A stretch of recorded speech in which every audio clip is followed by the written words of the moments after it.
It's funny, I talked to Steve Jerzik on his way out, and I asked him how his talk went, and he told me he talked about additive manufacturing. I said, oh, wow, I'm supposed to talk about additive manufacturing too. What'd you talk about?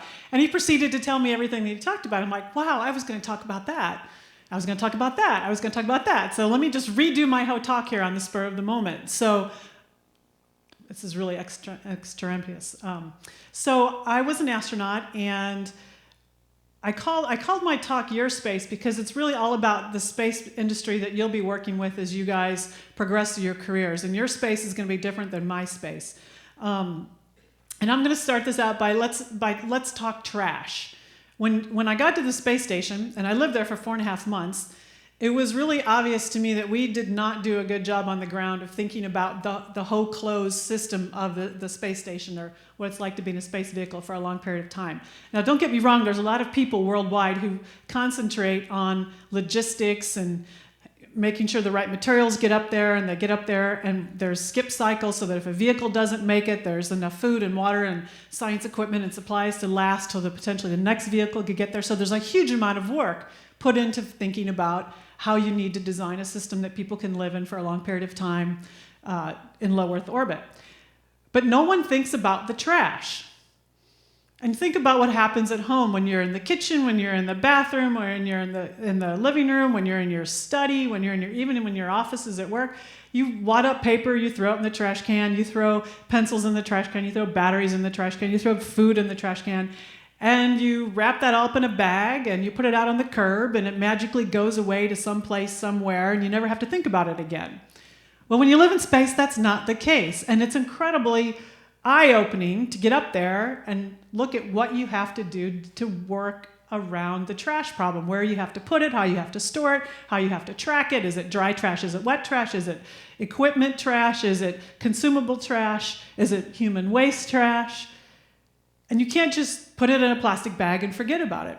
You end up having to store it in different places in the station, and then when a vehicle comes up, you have to actually extract all the equipment from the vehicle that comes up, and then put all the stuff in the vehicle to go down, which is the trash. But you can't just put it in randomly. You have to put it in certain ways so that you don't mess up the center of mass of the vehicle so that it can fly appropriately as you go down. So there's a huge amount of overhead that goes with trash. So how is this related to additive manufacturing? Well, ideally, as you move off of Earth and you get further and further away, so your logistics chain gets more and more onerous, and Steve, I think, talked about the logistics chain and the amount of work that goes into planning what needs to go up when, how much do you store on board.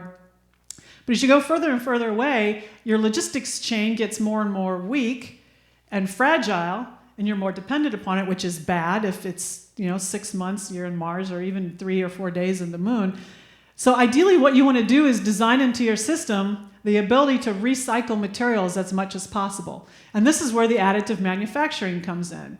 Because if you can recycle your trash, and you can design the system from the beginning to recycle your trash, so use that trash as feedstock into an additive manufacturing process, now you've got a better closed system. So in all this discussion about additive manufacturing, it's all about how to build the cool things that you need in space. How do you build the equipment on the space station that you might need? There's little brackets breaking all the time. There's screws and washers and nuts getting lost all the time. We actually, by the way, have a little baggie on space station that says lost and found. And whenever piece parts are found floating around, we put them in that baggie, and occasionally we'll take pictures of it and send it to the ground and go, hey, does anybody know where this came from, right? Which is kind of scary when you think about it. I mean, where's this stuff going? Where is it coming from? What's falling apart that you don't know about?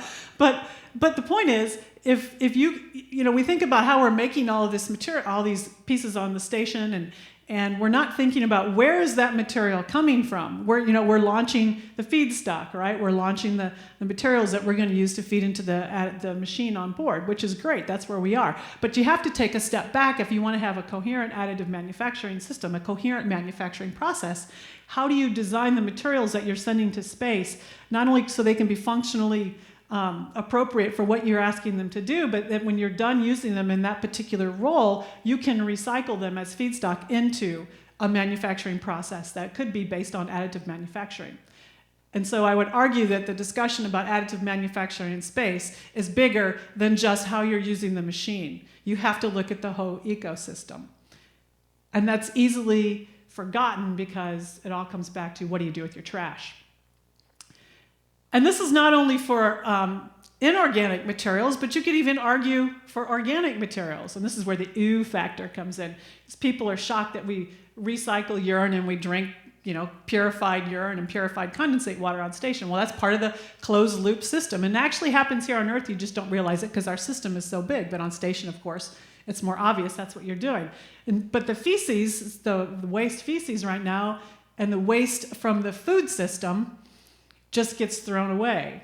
So one could argue in a well thought out ecosystem of additive manufacturing, you're using those organic materials in a new way as well. We've got a ways to go with that. I know Steve talked a little bit about bio uses of additive manufacturing, so I would argue that there's a whole ecosystem there that has to be figured out.